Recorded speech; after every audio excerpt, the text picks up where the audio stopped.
Hello everyone, this is Vishakha Yadav और आज के वीडियो में हम डिस्कस करने वाले हैं डिटेल TCS एनक्यूटी 2024 सिलेबस। सो अगर आप TCS एनक्यूटी 2024 की प्रिपरेशन कर रहे हो तो ये वीडियो आपके लिए बहुत ज़्यादा बेनिफिशियल होने वाला है, क्योंकि पूरा डिटेल में होगा और मुझे नहीं लगता है कि इससे ही बाहर कोई भी क्वेश्चन जाना चाहिए, इन टॉपिक से बाहर कोई भी क्वेश्चन जाना चाहिए, चाहे वो बेसिक लेवल हो, मॉडरेट लेवल हो या एडवांस लेवल हो। तीनों लेवल के टॉपिक्स है, तीनों लेवल के टॉपिक्स आते हैं। तो मैं आज पूरा वो टॉपिक डिस्कस करने वाली हूँ, क्योंकि लास्ट में मैं आपको ऐसी फ्यू टिप्स देने वाली हूँ जो आपके एग्ज़ाम में बहुत ज़्यादा हेल्प करेगा और उन टिप्स की हेल्प से आपकी एग्ज़ाम और भी ज़्यादा बेटर और मोर बेटर हो सकती है। सो आई होप आप लास्ट तक बने रहेंगे। So let's start. दो सेक्शन रहते हैं, पहला रहता है फाउंडेशन सेक्शन और दूसरा रहता है एडवांस सेक्शन। फाउंडेशन सेक्शन में रहता है verbal ability, reasoning ability and numerical ability, और एडवांस सेक्शन में रहता है एडवांस क्वांटिटिव एबिलिटी और advance reasoning ability, advance coding ability.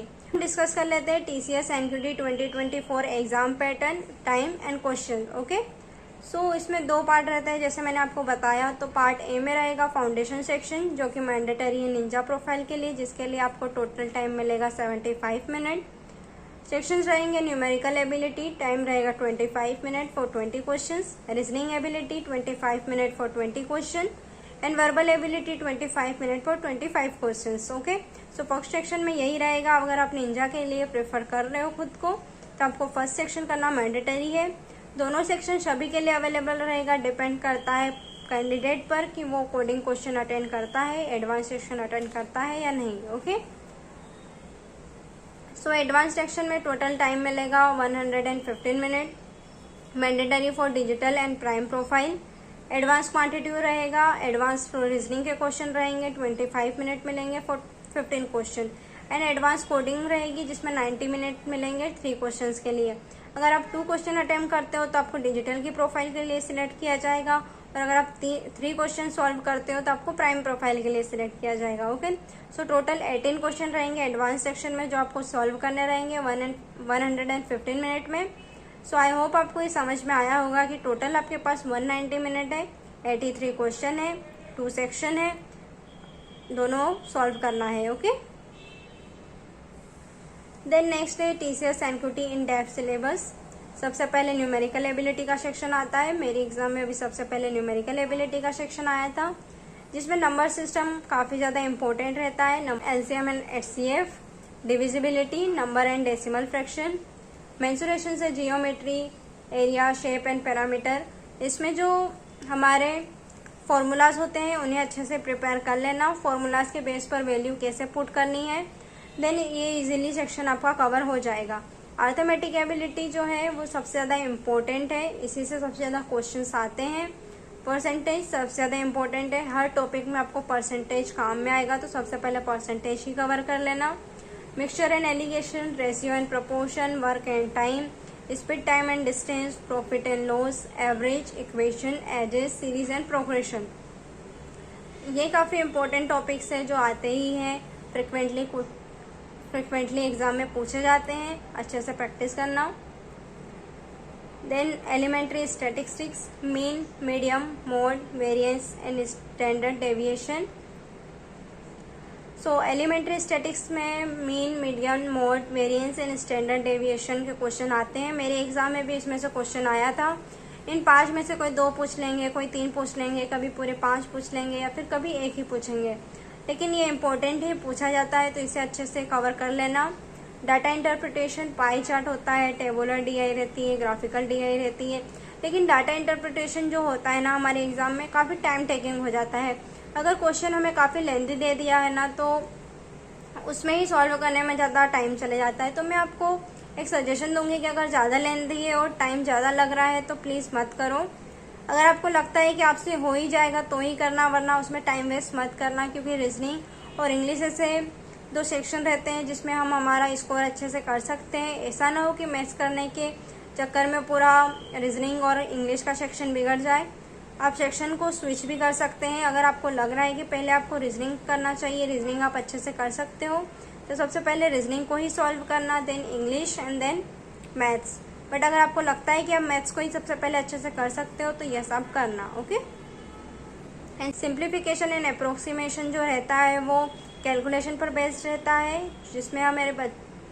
जिसमें कई बच्चों का जो क्वेश्चन आ रहा था कि दीदी हम क्या कैलकुलेटर यूज़ कर सकते हैं।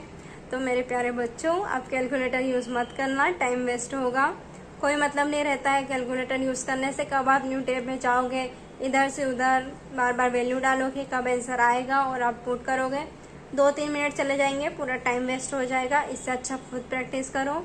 मैंने जैसे कि बताया हुआ है कि क्या क्या इम्पोर्टेंट है, तो आप पहले उसे कवर कर लो ताकि आपका कैलकुलेशन अच्छे से हो जाए। Okay, so probability and clock and calendar ऐसे क्वेश्चन है जो कि लास्ट ईयर में नहीं पूछे गए हैं, तो आप इस पर इतना ध्यान नहीं दोगे तो भी चलेगा।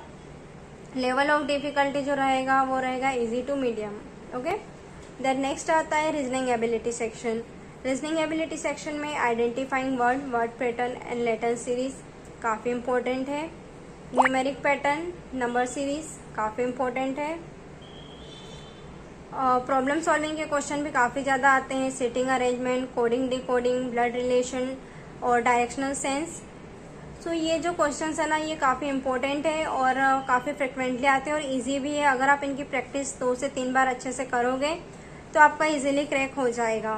Figural and factual analysis, cube folding, paper cut and folds, decision making में स्टेटमेंट एंड कंक्लूजन, सिलोलिज्म और डाटा सफिशिएंसी, ये तीनों टॉपिक काफ़ी इंपॉर्टेंट है। सिलोलिज्म भी काफ़ी इंपॉर्टेंट है, मेरे इसमें भी आया था और काफ़ी फ्रिक्वेंटली सारे एग्जाम में सिलोलिज्म आता है, तो उसे अच्छे से कर लेना। Prepositional reasoning, logic Venn diagram based on DI and visual reasoning. Okay, तो इसका लेवल भी मीडियम रहेगा। जो पार्ट ए रहेगा उसका लेवल तो मीडियम ही रहेगा, पार्ट बी से थोड़ा मीडियम टू एडवांस तक जाएगा। ओके, देन वर्बल एबिलिटी एक ऐसा सेक्शन होता है कि जिसमें सबसे ज़्यादा बच्चों को डाउट रहता है, क्योंकि रीजनिंग और मैथ्स तो ऐसा रहता है जो कि बच्चे सॉल्व कर लेते हैं, लेकिन वर्बल एबिलिटी ऐसा रहता है कि इसमें बहुत फास्ट चीज़ें होती हैं। भले से टॉपिक कुछ ही होते हैं, लेकिन उन टॉपिक्स का भी कोई लिमिटेशन नहीं होता है। काफ़ी टॉपिक्स बहुत बड़े बड़े हैं एंड वास्ट है, बस इनके ना अच्छे से प्रैक्टिस करते जाना, तो अपने आप आपको लॉजिक होता जाएगा कि कैसे आपको एग्ज़ाम में अप्रोच करना है। ओके, सो इम्पोर्टेंट टॉपिक्स है word completion, sentence completion and arrangement, error identification, arrangement, formal and informal sentences and sentence joining. Okay, and important topics है सिनोनिम एंड एंटोनिम जो कि पूछे ही जाते हैं। विच वर्ड है राइट स्पेलिंग, मीन्स आपको 4 option देंगे वर्ड्स के, और उन वर्ड में से आपको चूज करना है कि कौन सी स्पेलिंग राइट है। पैरा जंबल इंपॉर्टेंट है, मेरे एग्जाम में आया था। एरर डिटेक्शन आया था, अरेंजमेंट आया था, सिनोनिम एंटोनिम आया था। इडियम्स एंड फ्रेजेस भी काफ़ी पूछे जाते हैं, लेकिन वो भी बहुत सारे हैं, तो अगर आपके पास टाइम है और आपको लगता है कि आपकी सारी प्रिपरेशन हो गई है तो इडियम एंड फ्रेजेस भी कर लेना, क्योंकि उसमें भी क्वेश्चन आते हैं। पैसेज की टोन क्या है, टाइटल क्या है, और कुछ उसी में से बेसिक क्वेश्चंस आते हैं। और इसका जो लेवल ऑफ डिफ़िकल्टी रहेगा वो भी इजी टू मीडियम रहेगा। देन बारी आती है हमारे एडवांस सेक्शन की, जो कि रहेगा प्राइम और डिजिटल वालों के लिए सबसे ज़्यादा इम्पोर्टेंट।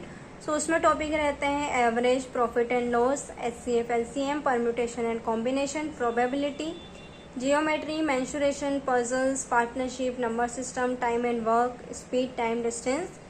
ये 2 टॉपिक में से तो पूछे ही जाता है, तो इनको छोड़ना ही मत। ऐसा कि टाइम एंड वर्क थोड़ा मुश्किल है, नहीं करते हैं, कर लेना, क्योंकि इसमें से डेफिनेटली क्वेश्चन पूछा जाएगा। Simple and compound interest, progression and logarithm. Difficulty level hard रहेगा, क्योंकि ये पार्ट बी है और प्राइम वालों और डिजिटल वालों के लिए रहेगा। एडवांस रीजनिंग सेक्शन में आएगा data arrangement, visual reasoning, Venn diagram, syllogism, statement and assumption, statement and conclusion, sitting arrangement, special reasoning, puzzles, cut, fold, cube based questions. Okay, so इनका लेवल भी हार्ड रहने वाला है। देन आता है advance coding question. Level of difficulty तो रहेगा hard.